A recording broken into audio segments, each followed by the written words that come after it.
Whenever you run into crisis, it is either the crisis that overpowers you, and sometimes, if you are trained well and if you have presence of mind, then you can override the crisis.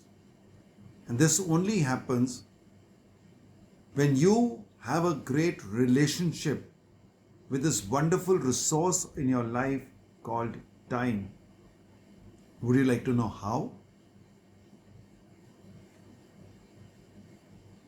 Friends, in the last video on crisispreneurship of time, I spoke about roti. Today I'm talking about surfing the time wave. Yes, you heard me right. Surfing the time wave.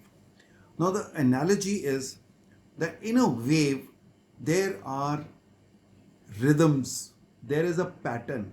There's a pattern that a wave goes like this and goes down like that.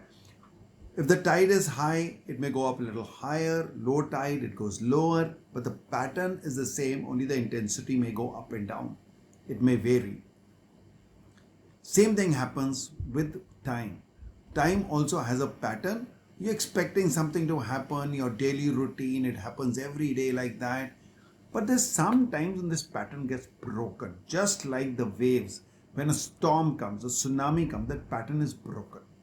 And when the pattern is broken, your reactions, which you are normally used to, become different. Now, this is where are you able to react or act? Are you proactive or reactive? Let me explain this with the help of the surfing the time wave concept. And let me show you a small video clip to first tell you what I mean. So see this video.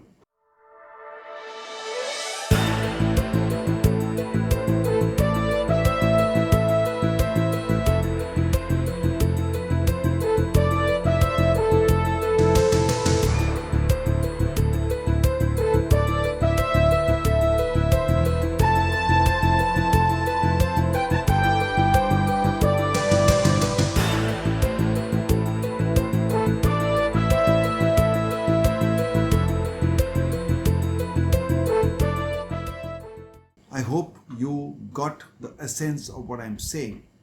So now let's take it to what did it mean? It means that if you are controlling, if you are in your senses, if you are able to take the right action, then you can be on top of the wave. Otherwise, you will allow the wave to drown you. Once you have understood this, let me ask you to write down your pattern of life, because I'm talking about how the pattern is broken. So in your pattern, every one of us is wired in a different way. Some of us like to get up early in the morning. We have a different routine. 5 a.m. club, or people who are early risers, they sleep early, they get up early. And when they wake up early, that is probably the prime time. A time when they are fresh, full of energy, receptive, and their thinking capability is probably the best. So let's call that time the prime time. For me, this prime time is at night. I tried the 5 a.m. club concept of Tony Robbins for some time, but I've still come back to my night routine. It works better for me. Although there's a distinct disadvantage that at night when you're working, again the same thing, like the world is asleep, you're not getting calls, you get more undisturbed, undistracted time. All that is good, but then you are working with a fatigued mind. And in the morning, the advantage is that you are working on a fresh mind, because you've slept and you get up, you're fresh. Notwithstanding, we have our different patterns. Now, whatever is your pattern, please write down that as your prime time. The number of hours could be more, less, could be 3 hours, 2 hours, 4 hours, 5 hours, which is your prime time. Then there is a time when, after that prime time, when you've done some very hard thinking, you have done some good productive work, you will be fatigued. There will be certain amount of lethargy come in, there's a certain amount of fatigue come in, you're tired, and that is the time when we say it's a downslope. So call that time your downslope. Till if you keep working on that downslope and you're pushing yourself hard and doing a lot of your work, you will come to a place where your energy really gets low. And which almost very low, it can't be zero, it can be very low, call it the trough. Where really speaking, you're not doing anything productive. Even if you're sitting on your table, but you see nothing is happening. That is a trough. And then something happens when you do something about it, which I'll talk. There is a upswing. So call it there's a downslope, there's a upslope. So 4 things. Your prime time, your downslope, your trough, and your upslope. Let's translate them into your real life. So the time when you're for example, let's start with the 5 a.m. club. So let's say from 5 to 8 is your good time. So that you call it your prime time. Now after that, you have your breakfast and all, or you go to office, and then in the office still your prime time may continue for a while, till now that you get tired and your downslope starts. When your downslope starts, you go and have a cup of coffee, you go and smoke, you do anything that you would like to refresh yourself, to rejuvenate yourself, come back. And again, that upslope will continue. So the gradient may be a little less first and maybe a little steep later. And then, this is your downslope. And now you're on your downslope and you come into your trough. That may be probably the lunch time. So you have a lunch break. So you had your lunch, maybe you have a power nap, maybe you listen to music, maybe you go out for a short walk.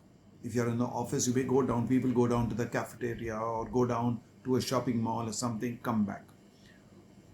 Now again, that has given you some amount of energy, you have had your lunch, you're back into some energy because your appetite is now taken care of, and that is now again your upslope. And then of course you go back home and then you're tired and then you do your other homework and sleep.